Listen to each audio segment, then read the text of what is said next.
Perth టెస్ట్లో 8 వికెట్లతో జస్ప్రీత్ బుమ్రా రాణించాడు. తన అద్భుతమైన ప్రదర్శనతో ర్యాంకింగ్లో అగ్రస్థాయికి చేరుకున్నాడు.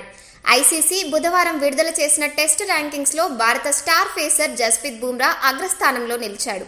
పెర్త్ టెస్ట్లో 8 వికెట్లు తీసి భారత్కు 295 పరుగుల తేడాతో బంపర్ విక్టరీని అందించాడు ఫాస్ట్ బౌలర్. ఈ అద్భుత ప్రదర్శన కారణంగానే బుమ్రా నెంబర్ 1 బౌలర్గా నిలిచాడు. కగిసో రబాడా, జోష్ హేజిల్వుడ్ను దాటేసి టాప్ ర్యాంక్కు దూసుకెళ్లాడు. అటు టెస్ట్ బ్యాటర్ల ర్యాంకింగ్స్లోనూ భారీ సెంచరీతో అలరించిన Yashasvi Jaiswal career best rank సాధించాడు. మనోడు ఏకంగా 2వ స్థానం కైవసం చేసుకున్నాడు. పెర్త్ టెస్ట్లో 161 పరుగులు చేయడంతో Jaiswal rank మెరుగైంది.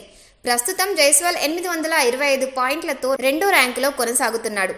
Number 1 batter Joe Root 903 పాయింట్లతో అగ్రస్థానంలో ఉన్నాడు. ఇక పెర్త్ మ్యాచ్లోనే సెంచరీ బాదిన భారత senior batter Virat Kohli test ర్యాంకింగ్లో 13వ స్థానానికి చేరుకున్నాడు. అటు టెస్ట్ ఆల్రౌండర్లలో రవీంద్ర జడేజా, రవిచంద్రన్ అశ్విన్ వరుసగా 1, 2 స్థానాల్లో ఉన్నారు. ఈ ఇద్దరు పెర్త్ టెస్టులో బెంచ్కే పరిమితమైన తమ ర్యాంకులను కోల్పోలేదు.